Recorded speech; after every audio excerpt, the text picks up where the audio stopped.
안녕하세요, 게임 캔버스 9번일입니다. 오늘은 게임을 더 재밌게 만들어주는 기획 디테일입니다.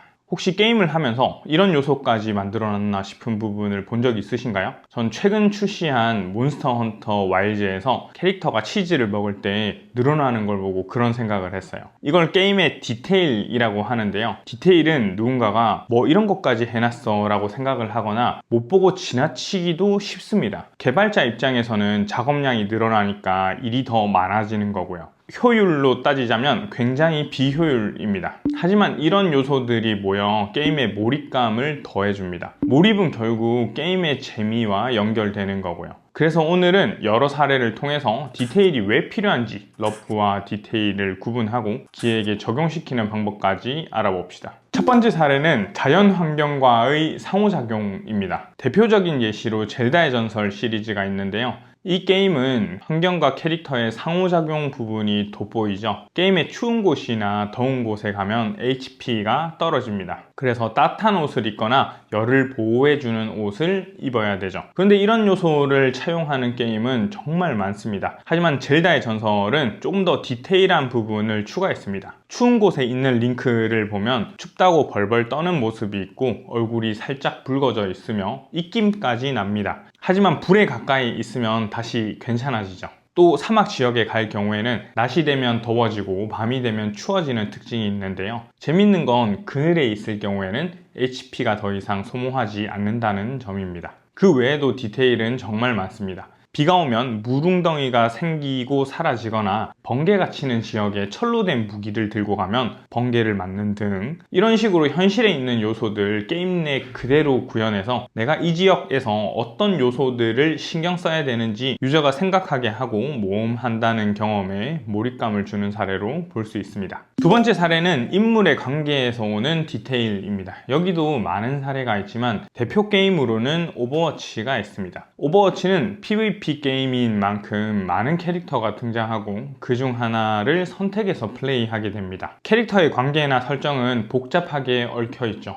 하지만 게임 특성상 기존에는 적인 캐릭터가 같은 팀이 될 수도 있습니다. 여기서 특수한 관계의 캐릭터가 같은 팀이 될 때 상호작용이 발생하게 되는데요. 예를 들어서 트레이서와 위도우 메이커라는 캐릭터는 스토리상 서로 적군 진영에 있는 원수 같은 존재들입니다. 이들이 게임 내 같은 팀이 되면 상호작용으로 이런 대사를 하게 됩니다.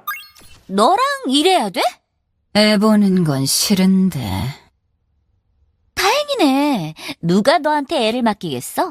이 대사가 없다고 오버워치라는 게임의 화물을 밀거나 거점을 점령하는 게임성은 바뀌지 않습니다. 하지만 디테일하게 적대 관계에 있는 애들이 왜 팀이 된 거지 라는 괴리감을 줄이고 관심 없던 유저들도 둘이 무슨 일이 있었지? 라는 호기심이 들게 만들죠. 이런 식으로 직접 드러나지 않고 간접적으로 드러난 디테일로 좀 더 게임을 즐길 수 있도록 하는 사례였습니다. 세 번째 사례는 캐릭터성에서 나오는 디테일입니다. 포켓몬스터 중에서 럭키라는 캐릭터가 있습니다. 다친 곳을 치료해주는 간호사 포지션의 포켓몬입니다. 포켓몬스터 레전드 아르세우스는 필드를 돌아다니며 캐릭터가 야생 포켓몬들에게 공격당하기도 하는데요. 이러면 HP를 소모하게 됩니다. 그런데 럭키와 만났을 때 플레이어가 데미지를 입으면 공격이 아니라 회복을 해줍니다. 꽤 사소하지만 캐릭터성을 반영한 디테일이죠. 다른 게임에서도 있습니다. 마블 스파이더맨 시리즈인데요. 여기서 주인공은 2명의 스파이더맨을 번갈아 조작하게 됩니다. 여기서 피터 파크는 마블 스파이더맨 게임 시리즈 1에서 이미 스파이더맨 활동을 오래 하고 있는 설정으로 나옵니다. 그래서 스파이더맨 경험이 많다는 캐릭터성을 반영해서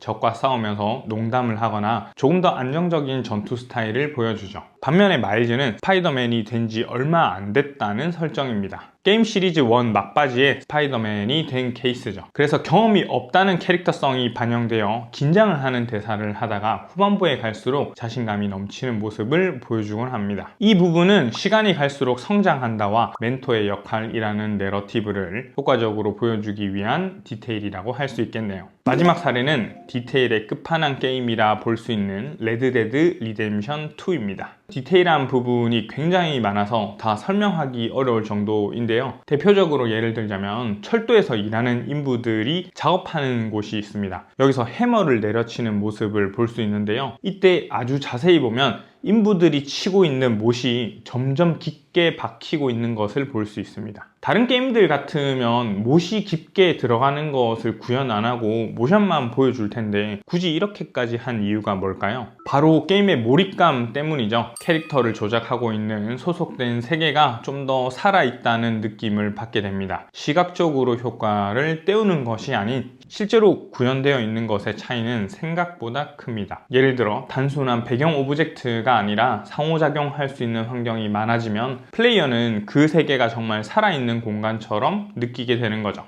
몰입은 심리학에서도 아주 많이 진행된 연구 주제입니다. 그중 하나로 프레젠스라는 개념이 VR 연구에도 매우 중요하게 쓰이고 있습니다. 이 영문의 뜻은 존재 있다라는 뜻을 가지고 있는데요. 현실과 같은 상호작용이 많을수록 플레이어는 게임 속에서 자신이 실제로 존재한다고 여기는 거죠. 실제로 현실감을 높이는 요소가 많을수록 감각적 몰입이 증가한다는 연구 결과도 있습니다. 반대되는 예시로 인지 부조화 이론이 있는데 사람들이 기대하는 현실과 게임 속의 논리가 맞지 않으면 불편함, 즉 조화롭지 않음을 느끼게 됩니다. 예를 들어서 물이 깊지 않고 걸어갈 수 있을 정도로 얕아 보이는데 캐릭터가 수영을 한다면 어떨까요? 그러면 그 순간 몰입이 깨지고 오게티처럼 느껴져서 불편해지겠죠. 이런 디테일이 쌓이면 게임 속 유저들의 행동 요소 하나하나가 더 의미가 깊어집니다. 그냥 이동하는 것이 아니라 진짜 그 세계를 탐험하고 있다는 감각을 주는 거죠. 결국 이런 작은 요소들이 모여서 게임의 몰입감과 현실감을 결정짓는 핵심 요소가 됩니다. 근데 디테일이 많으면 좋은 기획, 좋은 게임이 될까요? 당연히 아닙니다.